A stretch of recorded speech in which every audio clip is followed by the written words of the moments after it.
It's time for the Daily Stand Up Podcast presented by Agile Dad with your host, Lee Henson. Without any further ado, let's get started.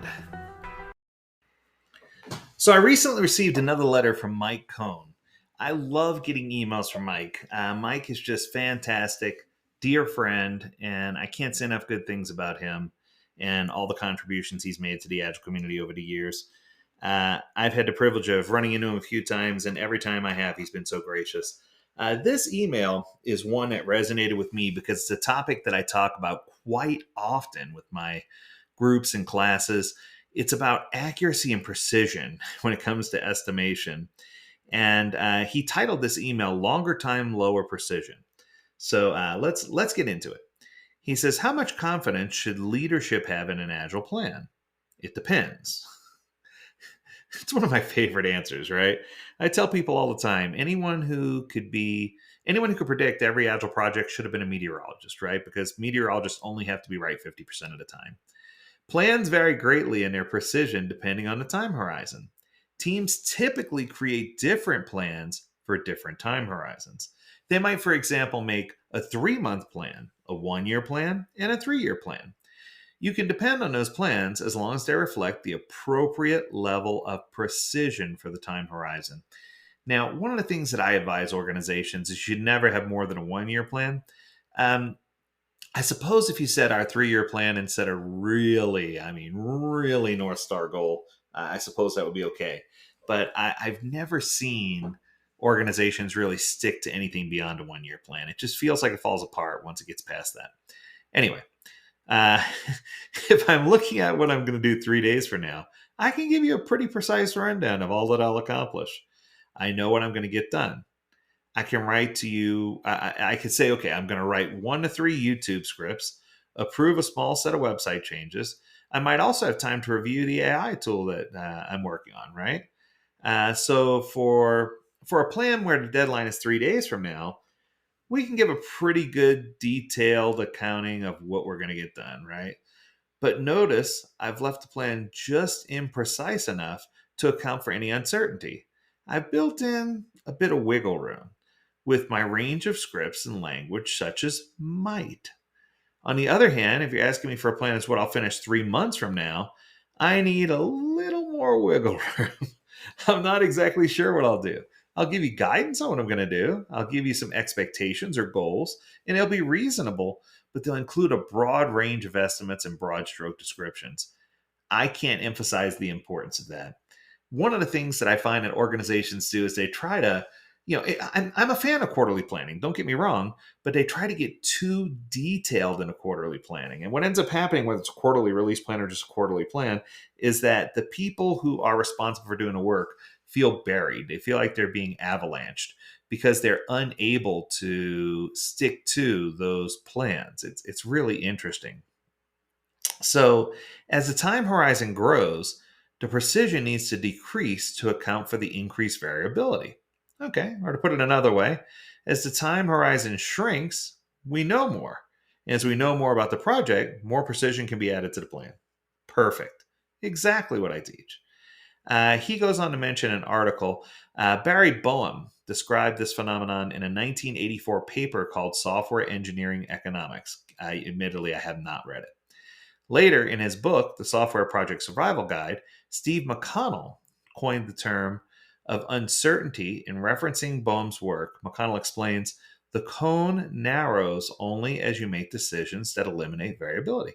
So that explains the cone of uncertainty. Okay, I didn't know where that came from. Now I do. Thanks, Mike. So the further away something is, the bigger the estimate range needs to be to account for variability and uncertainty, right? Today, for something that I haven't started yet, I might say it's going to take 3 to 6 months. Later, I can say we'll finish in another 1 or 2 months. And later still, I could be even more precise and say, I think we'll get it racked up in 1 to 2 weeks. Precision improves as you get closer to the deadline. Now, one of the exercises I've done with my Scrum classes to illustrate this, especially if I'm teaching in a university, I love to do this. I'll walk the class out into the hall and I'll pick the person who thinks they're the best at time-based estimation. And I'll ask them 2 questions. How many steps is it going to take for you to walk from one end of the hall to the other, right? So how many steps will it take? And how long will it take if you walk at a normal pace? If you walk at a normal pace, how long is it going to take? And how many steps will it be? And I get one person to use the stopwatch, to start the stopwatch when I begin walking, and to stop the stopwatch when I say stop. Then I have someone else, another student, count the number of steps, right? So this way, there's no way that the participant can keep up with both in a precise way. And as before they start, I ask them for an estimate, and they give me an estimate. Then I'll let them walk for, I don't know, a few seconds, and I let them get a portion of the way down the hall, and I stop them. I say, all right, take a look behind you, take a look where you are now, take a look at the end of the hall. How many more steps do you think it's going to take, and how long do you think it's going to take? And the amazing thing is, as they get closer and closer to the end of the hall, that estimate just becomes more and more certain until I get right near the very end and I stop them one last time. And their answer, of course, is perfectly right. But it's just one of those things where if there's no way in the world they would have given that answer all the way at the other end of the hall, right? I mean, I picked a long hall, but there's no way they would have given that answer. And this just teaches about the cone of uncertainty.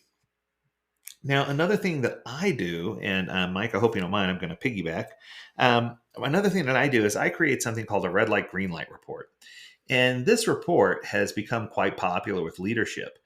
It says that it's okay to call out all the stories and all the features that might be included in a product or a project or even in a release, but that we should set a reasonable expectation, a cone of uncertainty, saying that maybe 60% of the work that's being requested is in a green zone, looks like it's going to get done, 40% is at risk. Anything that falls outside of the scope of what we can do would fall into a red zone, right? So the at risk zone is yellow, the red zone is won't be done. And then as we progress, that 60-40 shrinks to 70-30 because the uncertainty in the yellow zone goes away. And then it goes to 80-20, 90-10. And I think you get the gist until finally we deliver that thing of value.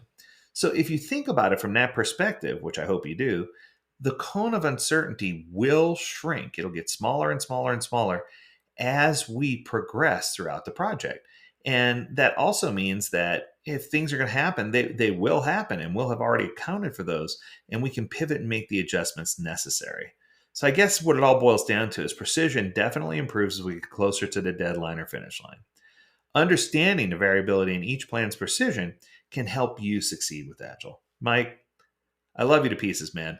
Another fantastic email from Mike. This is just proof that as long as we keep giving back to the Agile community, we can make the world a better place. That's all for today. I hope that you enjoyed it. If you have a topic you want us to discuss, feel free to reach out to us. Learn more at agiledad.com. We'd love to hear from you. And as always, we encourage you to stay well, stay healthy, and stay happy. Until next time, my friends, please take care.